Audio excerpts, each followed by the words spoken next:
ఈ విధంగా పోయి చెప్పగానే మేము ఇప్పుడు చేయబోయేదానికి దీపము మనం అనుకున్న పని పూర్తి తీరుగా ప్రహ్లాదు ఇంద్రుడిగా చేయము, కానీ మాకు ఎప్పుడైనా ఇంద్రుడు ప్రహ్లాదురే అని దృఢ నిర్ణయాన్ని తెలిపి అసురులు పోగా తమన్వీప్సితం అంటే ఒప్పుకోబడింది.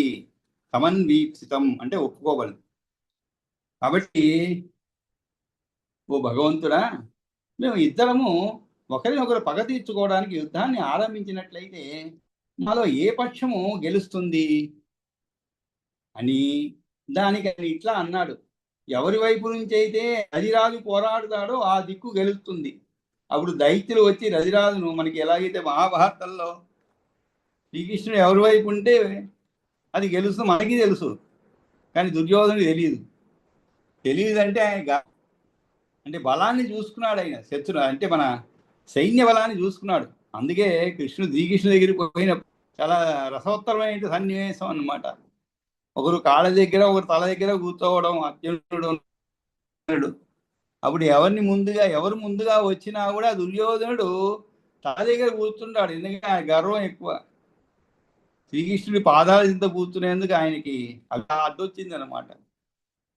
కానీ అర్జునుడు ఏం చేశాడు, తర్వాత పోతాడు, కానీ ఆయన కాళ్ళ దగ్గర కూర్చున్నాడు. ఇది రమ్యమైనటువంటి సన్నివేశం మహాభారతంలో.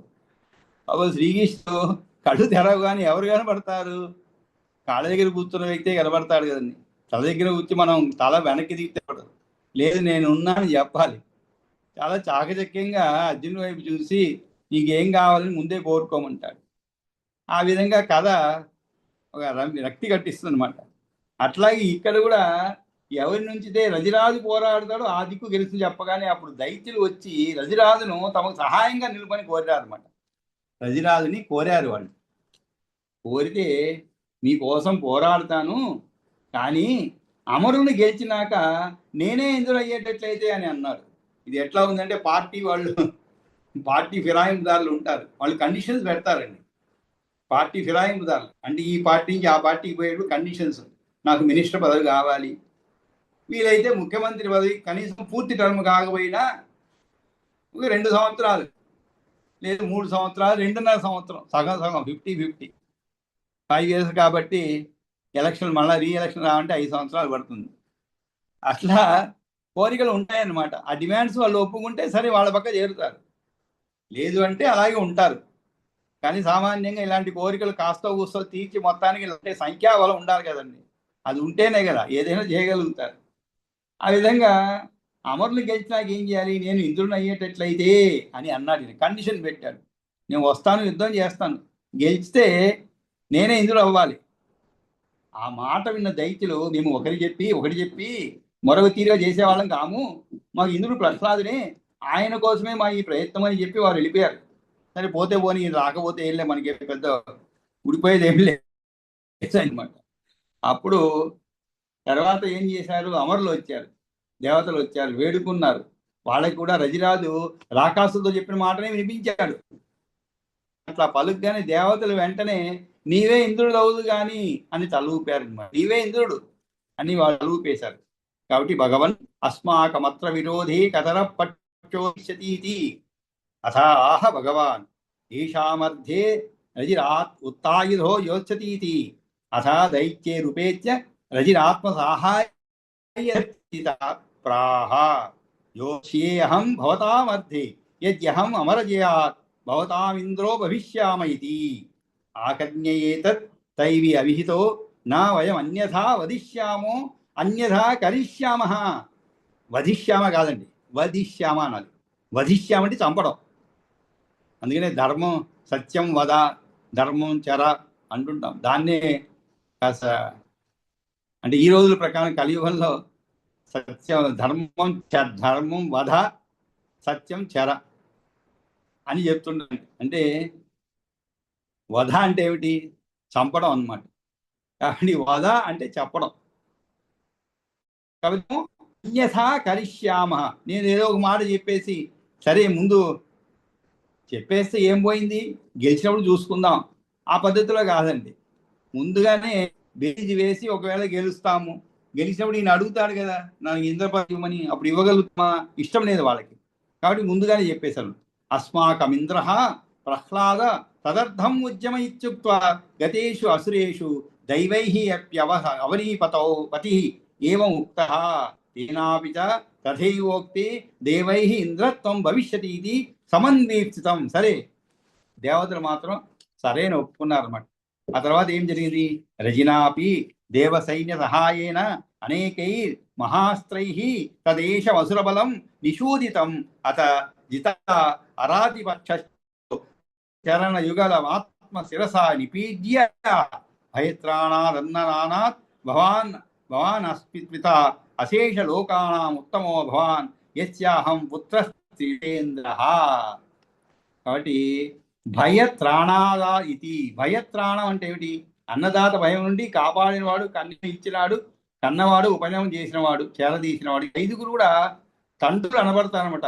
భయత్రాణ దానాదితి అంటే ఏమిటి అని ధర్మశాస్త్రాలు చెప్తున్నాయి. కాబట్టి భవాన్ అనే పదం ఇక్కడ రజి కూడా దేవసైన్యానికి తోడుగా ఉండి రజి రాజు దేవతల సైన్యాన్ని సహాయంగా చేసుకొని కలుపుతూ గొప్పనైన పలు అస్త్రాలను అనేకై మహా అస్త్రై దేవ సైన్య సహాయేన మహా అస్త్రై తదశేష అసుర బలం అస్త్రై తత్ అశేష అసుర బలం నిషూదితం. మొత్తం ఆ సమస్త దైత్య సైన్యాన్ని కూడా సంహరించాడు.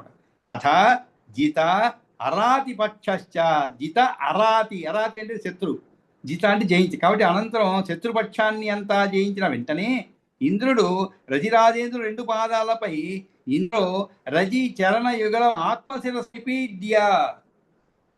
ఆయన యొక్క 2 పాదాలను ఆత్మ శిరస అంటే తన శిరస్సు వంచి భయం నుంచి రక్షించినందువల్ల నిపీడ్య భయత్రాణాత్ అన్నదానాత్ భయత్రాణాత్ అన్నదానాత్ భవాన్ అస్మత్పిత. అయ్యా, నువ్వే మాకు తండ్రి లాంటి వాడవు. ఎందుకంటే భయం నుంచి రక్షించినందువల్ల, అన్నం పెట్టినందువల్ల నీవు మాకు తండ్రివి. అశేష లోకానాం ఉత్తమో భవాన్. సమస్త లోకస్తుల కన్నా ఉత్తముడీవు. నీ పుత్రుడైన నేను త్రిలోకేంద్రుడుగా ఉండాలని ప్రార్థించాడు. నీ పుత్రుడైన నేను త్రిలోకేంద్రుడు ఉండాలని ప్రార్థించాడు. పుత్ర త్రిలోక ఇంద్ర అంటే ఏమిటి? రతిరాజు దేవతల సైన్యాన్ని సహాయంగా చేసుకుని పోరు సలుపుతూ గొప్పనైన పలు అస్త్రాలను ఉపయోగించి రాక్షస బలం అంతటిని కూడా నశింపజేయడం. తన శత్రుపక్షం అవమానింపబడిన పిదప ఇంద్రుడు ఏం చేశాడు? రజిరాజు యొక్క 2 కాళ్ళపై తన ప్రకారించి ఇట్లా ఆ భయాన్ని పోగొట్టి కాపాడినందుకు నాకు తండ్రి అయినారు. లోకులందరికన్నా అన్ని లోకాల్లోనూ ఉత్తములు మీరు. నేనుడిని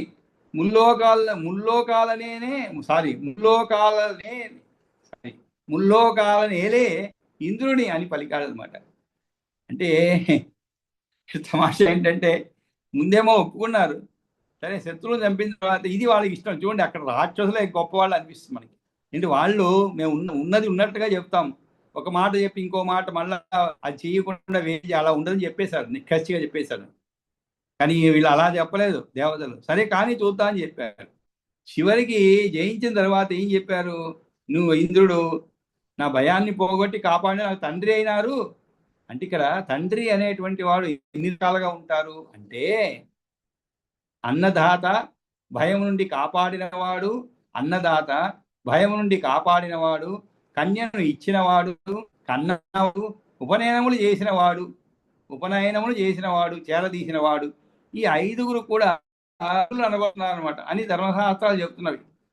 కాబట్టి ఈయనేం చేశాడు? చాలా తెలివిగా నీవు తండ్రి వంటి వాడు, ఎందుకంటే భయం నుంచి కాపాడావు. అంతేకాదు అన్నదాత భయం నుంచి కాపాడే కాదు, అన్నప్రసాద దాతవు అని చెప్పి ఆయన వేడుకుంటాడు. అప్పుడు సచాపి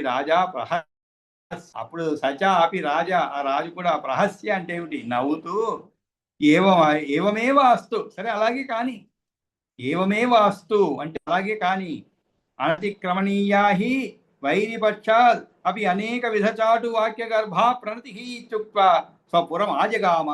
అంత రాజు పక్కపక్క నవ్వి అలాగే కానీ, శత్రుపక్షానికి సంబంధించిన వారు కూడా రకరకాలుగా ఇంపైన సొంపగు వాక్యాలతో నింపి నమస్కరించి ఇలా పలికితే కాదనడానికి వీలు లేదు కదా అని పలికి తన లోకానికి వెళ్ళిపోయాడు. సచాపి రాజా ప్రహస్య ఆహా అడిగాడు ఏమని, ఎవమేవ అస్తు, సరే అలాగే కానీ, అనతిక్రమణీయా హి అనతిక్రమణీయ. అనతి అంటే ఏమిటి, అనతిక్రమణి అంటే ఏమిటి, దాటడం అంటే కాదని చెప్పడం. అనతిక్రమణి దాటలేనటువంటిది కదా. ఏమిటి, వైరిపక్షాలు వాక్య గర్భా ప్రణతి.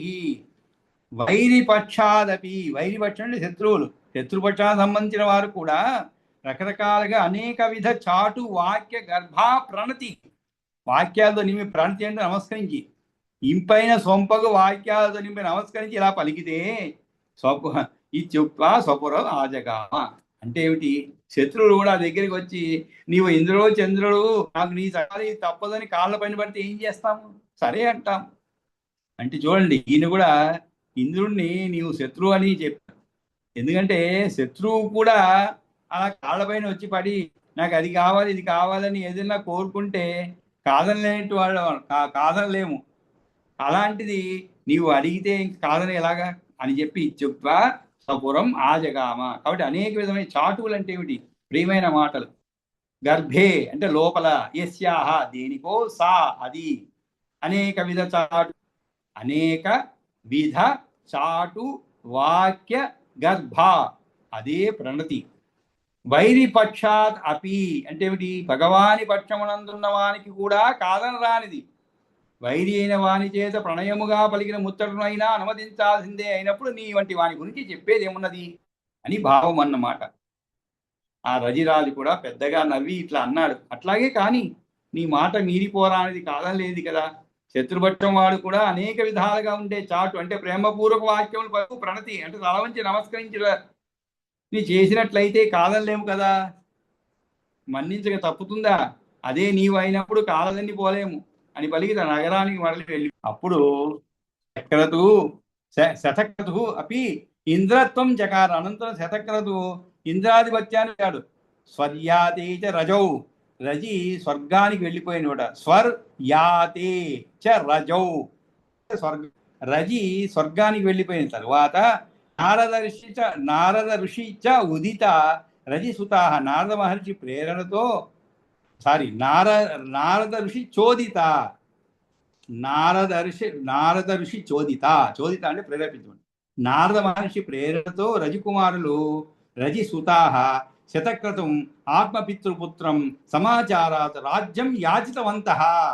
తమ తండ్రి కుమారుడైనటువంటి శతక్రతువును సమీపించి, ఎవరు ప్రేరణతో రజకుమారులు తమ తండ్రి కుమారుడైన శతక్రతువును సమీపించి అతడు ఆచరించిన ధర్మానుసారంగా రాజ్యం ఇమ్మని కోరారు. వాళ్ళు ఆయన వదిలేశాడు పాపం, కానీ పిల్లలు వదులుతారండి. మనం ఏదో పెద్ద మనం చేసి ఆస్తిలో భాగం ఇచ్చామనుకోండి, ఎవరికైనా ఉదాహరణకి ఎవరికైనా ఇచ్చేసాం ఆస్తి, కానీ మన పిల్లలు ఒప్పుకుంటారా? అందుకే మనం ఏదైనా ఇచ్చేటప్పుడు రాయాలండి. నాకే కాదు, నా తర్వాతి వాళ్ళకు కూడా, వారసులకు కూడా ఎటువంటి అధికారం లేదు అని చెప్పాలన్నమాట. లేదనుకోండి, మా నాన్నగారు ఇష్టం వచ్చినట్టు పనిచేశారు, ఆస్తులను కోర్టుకు ఎక్కుతారు. ఆయన లేదు, ఆయన్ని మోసం చేసి ఆస్తులన్నీ కూడా తీసేసుకున్నారు, అక్రమ మార్గంలో ఆయన మోసం చేశారు అని చెప్పి కోర్టుకు ఎక్కుతారన్నమాట. ఈ విధంగా చాలా జరుగుతాయి. అందుకని వీళ్ళు ఏం చేశారు, ఆ శతక్రతు అపి ఇంద్రత్వం చకార తర్వాత స్వర్యాతేజ రజౌ నారదర్షి చోదిత, అది కూడా నారదుడు పెట్టాడండి. పుల్ల ఎవరు పెట్టారు కాదు, ఇక్కడ నారదుడు పెట్టాడు. ఆయన పనే అదే అనమాట.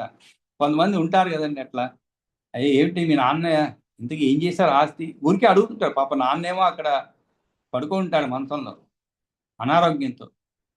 ఆయన మనసులో ఉందో, పిల్లల మనసులో ఉందో లేదో, వాళ్ళు పాపం ఏదో తండ్రి ఇలా ఉన్నాడని దుఃఖంలో ఉంటారు. అప్పుడు వస్తారండి బంధువులు నెమ్మదిగా వచ్చి లోపల పోయినప్పుడు అడుగుతారు, ఇంతకీ రాయించుకున్నావా నెమ్మదిగా రహస్యంగా అడుగుతారు.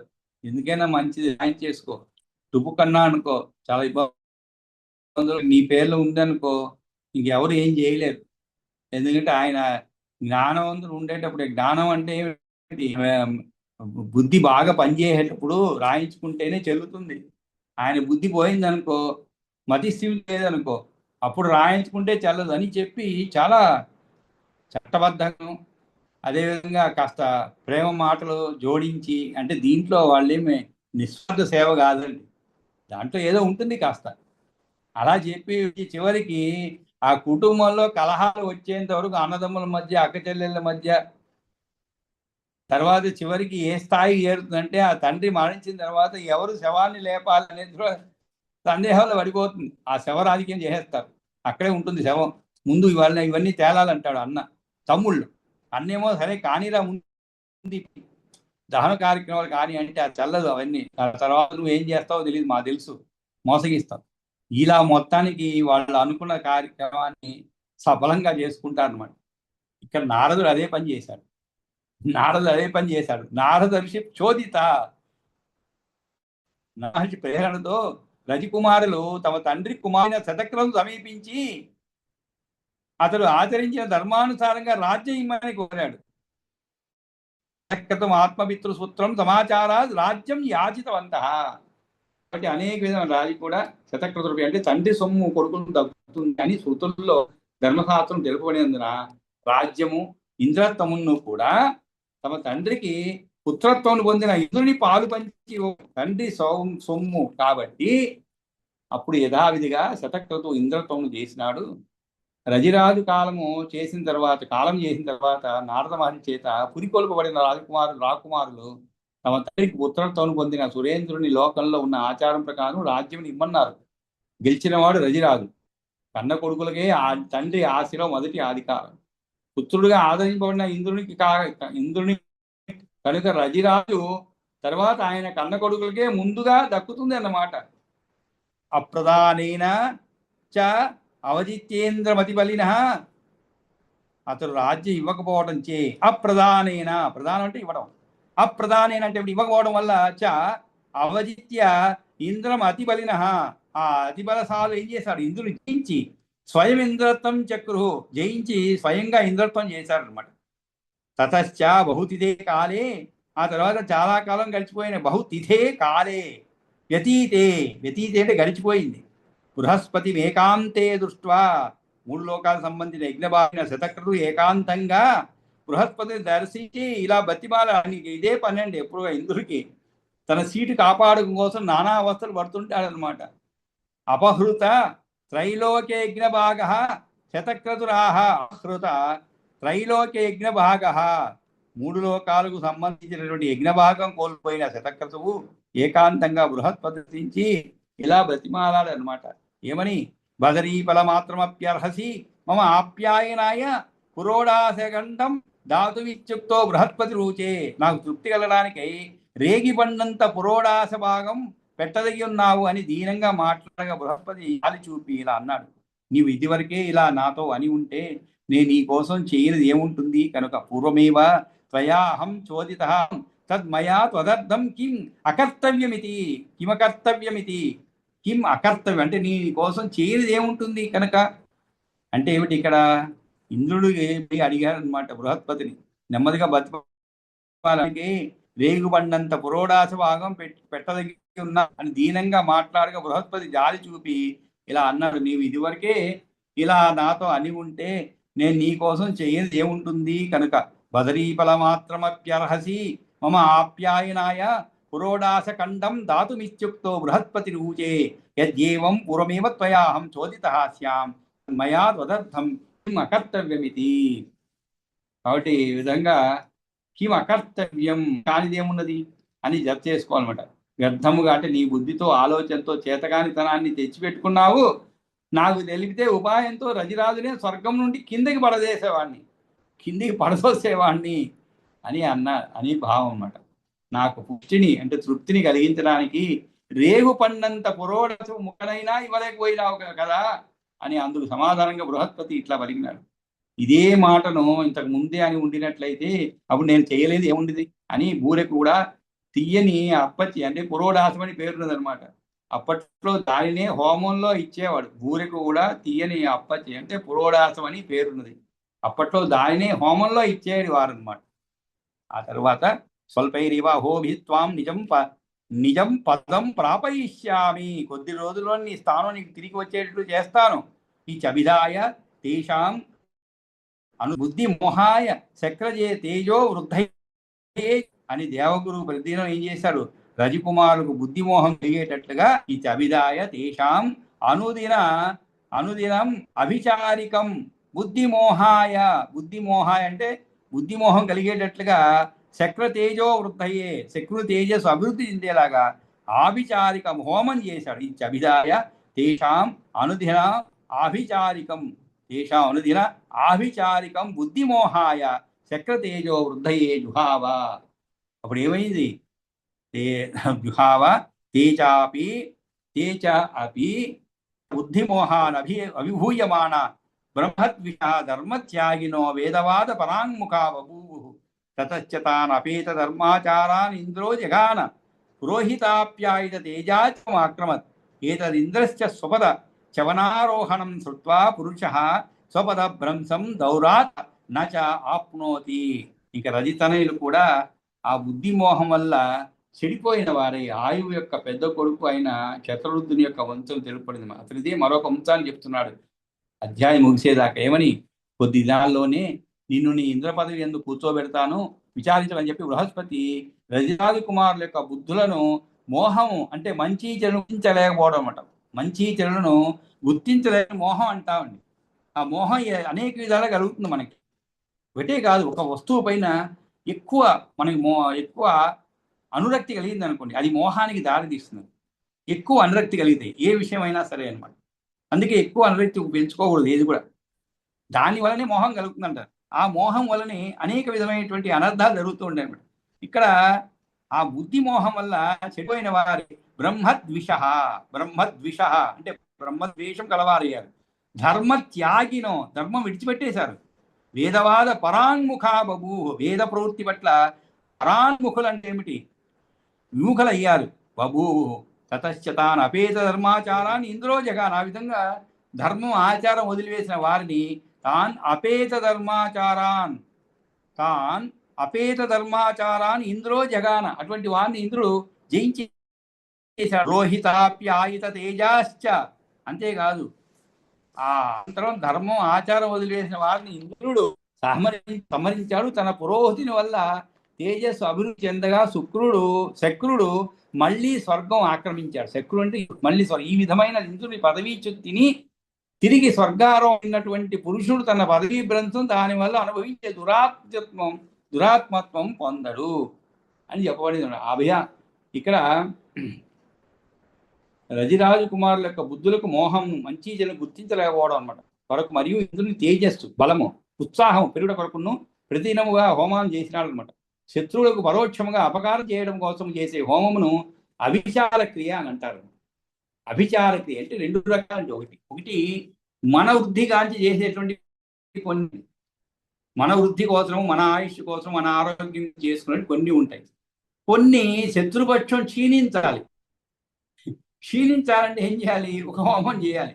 ఆ హోమం ద్వారా శత్రుపక్షం వాళ్ళు శత్రువులకు పరోక్షంగా అపకారం చేయడం కోసం అన్నమాట. దానిని అభిచార క్రియ అంటారు అనమాట. ఆ విధంగా రాజపుత్రులు బ్రహ్మద్వేషులు తమ ధర్మాన్ని వదిలిన వారు, వేదం చెప్పిన దానికి వ్యతిరేకంగా నడుచుకునే వారును అయ్యారనమాట. అప్పుడు ఇంద్రుడు ఏం చేశాడు? ధర్మాచారం వదులుకున్న రాజపుత్రులు అందరినీ సంహరించాడు.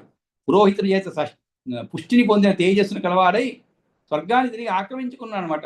రంభత్ అనపత్యో, రంభుడు లేని వాడయ్యాడు. రంభత్ అనపత్యో అభవత్. అనపత్యుడు అంటే ఏమిటి? లేనిటువంటి అయ్యాడు. శుద్ధ వృద్ధ వృత్తునికి ప్రతిక్షదుడు అనే కొడుకు అడిగాడు. తత్పుత్ర సంజయ, అతని పుత్రుడు సంజయుడు. తస్యా విజయ, తతశ్చ విజయ, అతనికి జయుడు, అతనికి విజయుడు. తస్మాచ యజ్ఞకృత్, అతని వల్ల యజ్ఞకృత్. తస్య హర్షవర్ధన, అతనికి హర్షవర్ధనుడు కలిగాడు. హర్షవర్ధన సుత సహదేవ, హర్షవర్ధను సుతుడు సహదేవుడు. అతనికి అధీనుడు. తస్మాత్ అధీన తచ్చ జయసేన, అతనికి జయసేనుడు. తతశ్చ సంహుతి, అతనికి సంహుతి. అతనికి పుత్రుడుగా క్షత్రధర్ముడు కలిగారు. తత్పుత్ర క్షత్రధర్మా ఇత్యేతే క్షత్రవృద్ధ అతో నహుషవంశం వక్ష్యామి. వీరందరూ కూడా ఇటు పైన నహుషుని వంశం చెప్పబోతున్నారు. అంటే ఏమిటి? వీరందరూ కూడా ఈ 5 మంది కుమారులు చెప్పాము. వారిలో ఒక్కొక్కరి గురించి చెప్తున్నాను అనమాట. ఆ ఒక్కొక్కరి గురించి కూడా వరుసగా చెప్తూ ఈ తర్వాత ఇంకా ఎవరి గురించి చెప్పబోతున్నాడు అంటే చెప్తున్నాడు, నహుషుని గురించి, నహుషుని వంశం గురించి చెప్పబోతున్నాను అని పరాశరుడు చెప్తున్నాడు అనమాట. ఇది మనకి ఈ యొక్క 9వ అధ్యాయం అనమాట. రజీ దైత్యయో యుద్ధం అనేటువంటిది ఈ చతుర్థాంశంలో 9వ అధ్యాయము అయినది. కాబట్టి మనం సమయం ఉన్నది కాబట్టి చదువుకునే వాళ్ళు చదివే వాళ్ళు ఎవరైనా ఉంటే చదవండి, లేదు అంటే నేను ఇలాగే కంటిన్యూ చేస్తాను అన్నమాట.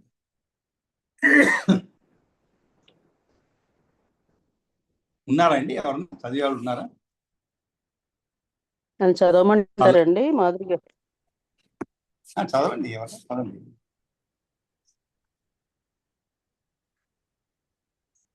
ఎక్కడి నుంచి అంటే 4వ అధ్యాయంలో, చతుర్థాంశం 4వ అధ్యాయంలో 27వ శ్లోకం అండి. ఆగతాయ చ వశిష్ఠ నివేదితవాన్, ఆగతాయ నివేదితవాన్ సచ అచింతయత్ అహో రాజ్ఞో వచ్చే దౌశీల్యం అనేటువంటి చదవాలి మీరు. ఏనైతన్ మాంసం అస్మాకం ప్రయచ్చతి కిమేతద్ ద్రవ్యజాతమితి. సుమారు 27లో అది లేదు, అందుకని ఒకసారి చూస్తున్నాను మళ్ళీ. అందుకే నేను చదువుతున్నాను కదా. ఆగతాయ చ వశిష్ఠాయ నివేదితవాన్, కొంచెం ముందు అటు ఇటు లేదు. భూయశ్చ సూదవేషం కృత్వా, భూయశ్చ సూదవేషం కృత్వా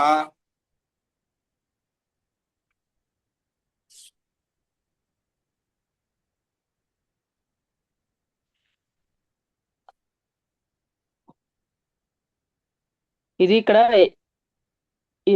తతశాంతకోప సమన్విత బ్రాహ్మణీంతం రాజానం సశాప.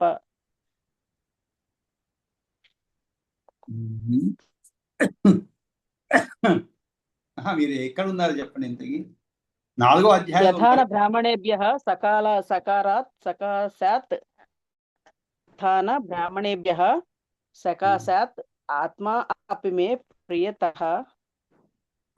ఎక్కడ ఏ అధ్యాయం? ఇంతకి 4వ అధ్యాయమేనా మీరు చెప్పడం? 4వ అధ్యాయమేనండి, చతుర్థాధ్యాయంలో చతుర్థాంశము. దాంట్లో ఇక్కడ మాకు 24వ శ్లోకం నుంచి వస్తుందండి. నిన్న ఆపింది యథాన బ్రాహ్మణేభ్యః సకాశాత్ ఆత్మా అపి మే ప్రియతరః నచ స్వధర్మో ఉల్లంఘనం మయా కదాచిదపి అనుష్ఠితం. చూస్తున్నాను అది, అంటే మరీ ఎక్కువ వెనుకున్నారేమని. అంటే నిన్న చివరిలో కరెంట్ పోయిందండి, మళ్ళీ వచ్చేప్పటికి నేను కవర్ చేయలేకపోయాను, అయిపోయింది క్లాస్. చివరిలో చూస్తున్నాను ఆయన చదివేటప్పుడు. అంటే మీరు చెప్పినటువంటిది కాస్త ఇటువంటి చూస్తున్నాను, ఎక్కడ కనబడలేదు.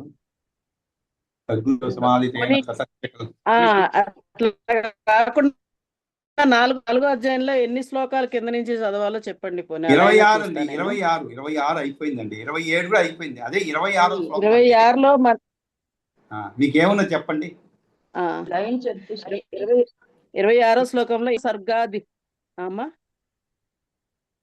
ఏన స్వర్గా అగమ్య ముహూర్తం ప్రాప్య జీవితం త్రయో అనుసంధిత లోకాః బుద్ధ్యాం సత్యేన చైవహి. ఇది 26వ శ్లోకం అండి. తర్వాత చదవండి. తర్వాతది కట్వాంగాత్ దీర్ఘబాహు పుత్రో అభవత్ తతో రఘురభవత్. నాకు సందేహం, మీరు అట్లా కాదండి. చెప్పండి. చతుర్థాంశంలో అవునండి, చతుర్థాధ్యాయం కదా చదివేది. చతుర్థాంశంలో చతుర్థ అధ్యాయం 4వ అధ్యాయం చూడండి. అవునండి, అదే నిన్న ఆయన చదివేటప్పుడు నీకు టిక్ పెట్టుకున్నాను. అది సగరస్య వెంకటరమణ గారు మీరు ఎక్కడి వరకు ఆపారు ఒకసారి చూడండి. మీరు ఎక్కడి వరకు ఆపారు ఒకసారి చూడండి. 26వ శ్లోకమా? ఉండమ్మా, ఒక పని చేయండి అమ్మా, పర్వాలేదు, నష్టం లేదు. చతుర్థ అధ్యాయం సగరస్య అశ్వమేధ అని ఉందా మీ పుస్తకంలో? సగరస్య అశ్వమేధ అని ఉందా చతుర్థ అధ్యాయం? సగరస్య అశ్వమేధ శ్రీరామచరితము ఉందండి. శ్రీరామచరితము. సరే, చదవండి, ప్రారంభించండి. మనకి ఎందుకు వృధా అవటం, అదే ప్రారంభించండి. కశ్యప దుహిత అని ఉందా, అక్కడి నుంచి ప్రారంభించండి. కశ్యప దుహిత అది ఆల్రెడీ చదివాం కదండి. అవునమ్మా, చాలా వరకు చదివేసాము పోతున్నారు కదా. ఎక్కడ నిలుతారు అనేది. అందుకని సరే, ఋతుపర్ణ పుత్ర సర్వకామ తనయ సుదాస సుదాస సౌదాహో అని 19వ శ్లోకం ఉంది. ఋతుపర్ణ పుత్ర నిన్న సతుసాగర్ సనయ భాగ మార్గేణ అనేది ఆయన చదివారండి వెంకటరమణ గారు. అవునమ్మా, మొన్న చదివారు. నేను అనేది ఋతుపర్ణ పుత్ర సర్వకామ అనేది కనబడుతున్నా మీకు ఎక్కడన్నా 19వ శ్లోకం కొంచెం ముందుగా అటు ఇటు. ఋతుపర్ణ పుత్ర సర్వకామ చూస్తున్నానండి, ఒక్క నిమిషం.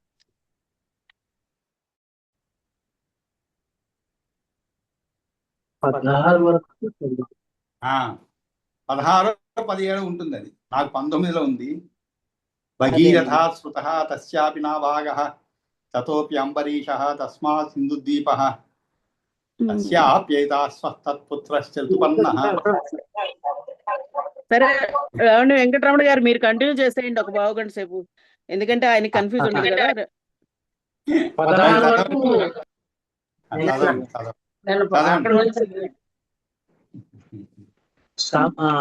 అప్పుడు 17 సమాధి విజ్ఞాన అదేనండి. తస్మై చకార నాట్యాంతికమేతత్ ద్వాదశాబ్దం తవ భోజనం భవిష్యతి అసావపి ప్రగృహ్య ఉదగాంజలిం మునిశాప ప్రధానాయ ఉద్యతః భగవన్ అయమస్మ గురుర్నాహసి ఏనం కులదేవత భూతమాచార్యం సప్తుమితి మదయంత్యా ప్రసాదితః సస్యాంబుద రక్షణార్థం తచ్చాపాంబు ఊర్ధ్వం నచ ఆకాశే నిక్షేప కింతు తేనైవ స్వపాదౌ సిచేచ తేన చ క్రోధాగ్ని అశ్రితేన అంబునా దగ్ధ సాయౌ తత్వదౌ తత్పాదౌ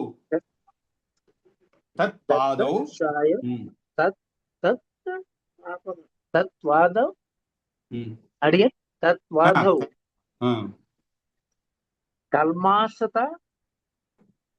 కల్మాషతాం ఉపగతౌ తత సకల్మాష కాదు, పాద సకల అనకూడదు. అది విడదీయటంలో తతశ్చ కల్మాష పాద, అలా మీరు సకల అనకూడదు అక్కడ. కల్మాష పాద తత సకల వద్దంటారు అడియన్. అది కల్మాష పాద అనేటువంటి పేరు అనమాట. మీరు కాకు కలపకూడదు. తతశ్చ కల్మాష పాద సంజ్ఞామ వాప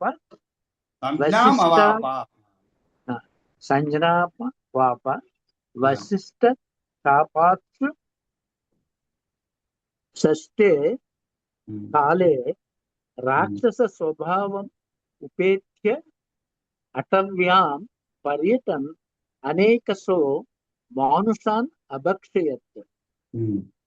ఏకదా తు కంచిన్ మునిం ఋతుకాలే భార్యా సంగతం దదర్శ త్వయోత్స తమ అతిభీషణం రాక్షస రూపం అవేక్ష్య త్రాసాత్ దంపత్యోః ప్రధావితయోః బ్రాహ్మణం జగ్రాహ. తతః బ్రాహ్మణే బహుశస్తం అభిప్రియ अभियाचितवती प्रसीद इक्ष्वाकुकुल तिलकभूतस्त्वं महाराजो मित्रसहो नाम न राक्षसः महाराज मित्रसः महाराज महाराजो అని కూడా ఉంది అడియన్ महाराज मित्रसहो नाम न राक्षसः न अर्हसि श्रीधर्म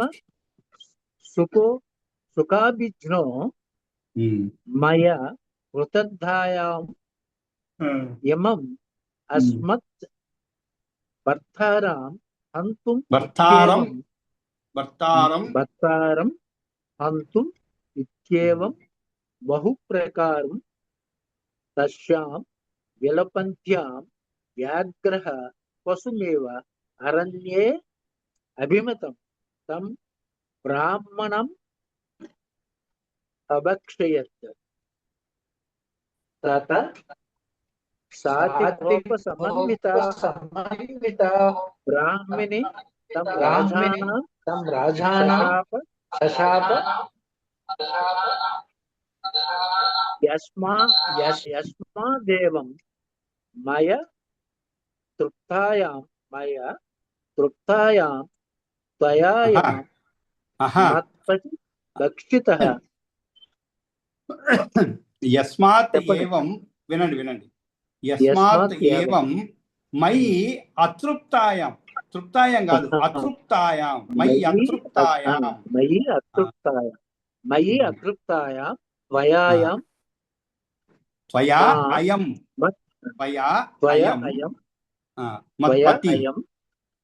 मत्पति भक्षितः तस्मात्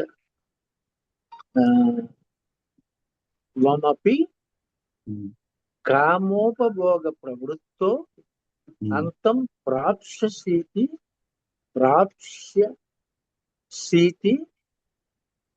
सत्वा शैवांस अग्निं विवेश ततस्तस्य द्वादशार्थ विपर्यये विमुक्तशापस्य स्त्रीविषयाभिलाषिनो मदयन्ति तां स्मारयामास ततः परम् असौ श्री संभोगं तच्छाज वसिष्ठश्च अपुत्रेण राज्ञा पुत्रार्थम् अभ्यर्थितो मदयन्त्यां गर्भाधानं चकार यदा च 7 वर्षाणि असौ गर्भो न जज्ञे ततस्तं गर्भम् अस्मना स देवी जगान पुत्रश्च अजायत तस्यास्य अस्माक इत्येव नाम अभवत्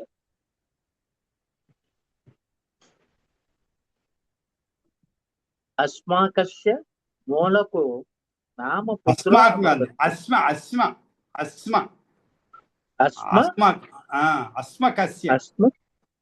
अस्मकस्य मूलको नाम पुत्रो अभवत् यो असौ निःक्षत्रे स्मातले अस्मिन् क्रियमाणे स्त्रीभिः विवस्त्राभिः परिवार्य परिरक्षितः ततस्तं नारी कवचं समुदाहरन्ति